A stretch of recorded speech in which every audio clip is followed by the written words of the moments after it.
Shalom saudara yang dikasihi Tuhan Yesus Kristus. Selamat pagi, salam sejahtera buat saudara semua dimanapun saudara berada. Damai dan sukacita oleh Roh Kudus melimpah senantiasa dalam hati dan kehidupan saudara semua. Sebelum kita mendengarkan renungan firman Tuhan, mari sama-sama kita siapkan hati dan berdoa.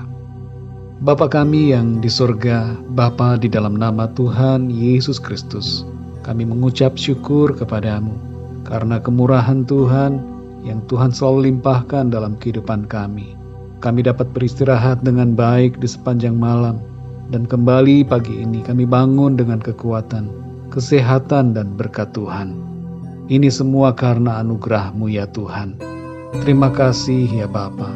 Di saat ini kami mau mendengarkan kebenaran firman-Mu. Berbicaralah ya Tuhan, kami siap untuk mendengar. Berikan kami pengertian untuk kami dapat memahami akan kehendak-Mu. Terima kasih Tuhan. Dalam nama Tuhan Yesus kami berdoa. Haleluya. Amin. Saudara yang dikasihi Tuhan, ayat renungan kita pada saat ini terdapat dalam Kisah Para Rasul pasal 20 ayat 1 dan 2. Tertulis demikian. Setelah reda keributan itu, Paulus memanggil murid-murid dan menguatkan hati mereka. Dan sesudah minta diri, ia berangkat ke Makedonia. Ia menjelajah daerah itu dan dengan banyak nasihat menguatkan hati saudara-saudara di situ. Lalu tibalah ia di tanah Yunani. Saudara yang dikasihi Tuhan, dalam pelayanannya Paulus mengalami tantangan dan ancaman yang bertubi-tubi. Paulus pernah dilempari batu, dirajam, tapi oleh pertolongan Tuhan ia tidak mati. Dan seterusnya ia mengalami berbagai ancaman pembunuhan karena pemberitaan Injil yang disampaikannya. Namun walaupun demikian, Paulus tidak mundur. Ia tetap kuat dalam menghadapi semuanya itu. Di dalam ayat 1 dan 2 ini kita membaca bahwa setelah keributan yang terjadi di Efesus, Paulus memanggil murid-murid dan menguatkan hati mereka. Keributan yang dimaksudkan di sini adalah penolakan terhadap pelayanan Paulus. Paulus menjadi sasaran dari kemarahan warga di Efesus. Setelah kejadian itu, dituliskan di sini bahwa Paulus menguatkan hati mereka. Sebenarnya saudara, Paulus bisa saja mengalami perasaan down, takut, hilang semangat karena banyaknya kesulitan dan ancaman yang ia alami. Tapi ternyata Paulus tetap kuat dan bahkan dapat menguatkan hati orang-orang percaya lainnya. Dan ia tidak berhenti melakukan pelayanannya, tapi justru terus melakukannya dengan mengunjungi daerah-daerah lain.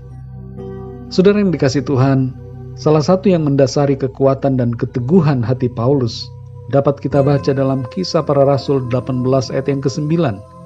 Di situ tertulis, pada suatu malam berfirmanlah Tuhan kepada Paulus di dalam suatu penglihatan, jangan takut, teruslah memberitakan firman, dan jangan diam. Ia mengalami kekuatan dari Tuhan, perjumpaan demi perjumpaannya secara pribadi dengan Tuhan Yesus, dan firman Tuhan yang sudah ia terima, selalu mengingatkan dan menguatkannya untuk terus melangkah dengan keberanian. Saudara yang dikasihi Tuhan, bagaimana dengan kondisi kita masing-masing saat ini? Dalam kehidupan perjalanan iman kita, apakah ada situasi-situasi yang melemahkan semangat dan iman saudara hari-hari ini dalam menjalani tanggung jawab, aktivitas, tugas, pekerjaan, ataupun pelayanan? Apa tantangan, kesulitan atau ancaman yang sedang saudara hadapi? Adakah itu membuat saudara lemah secara rohani dan membuat saudara ingin menyerah atau berhenti melakukan apa yang dikehendaki Tuhan? Saudara yang terkasih, kita harus tetap kuat dalam firman Tuhan dan tetap teguh dalam melangkah menjalani visi Tuhan dalam hidup kita.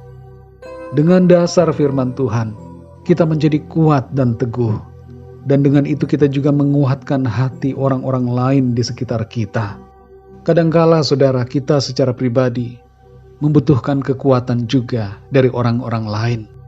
Tapi bila kita tidak mendapatkannya, ingatlah selalu bahwa ada firman Tuhan yang menjadi kekuatan bagi kita. Itu sudah cukup buat kita, saudara. Saudara yang dikasih Tuhan, sekali lagi pesan firman Tuhan pada saat ini, ketika ada tantangan, masalah, atau situasi yang mencoba untuk membuat kita lemah, mari tetap kuat di dalam Tuhan, bersandar kepada firman-Nya. Kuatkan diri kita dengan firman Tuhan. Dan selanjutnya saudara, kuatkanlah orang-orang lain, dimulai dari keluarga kita, karena mereka membutuhkan motivasi, penghiburan, dan kekuatan dari Tuhan. Mari kita berdoa saudara.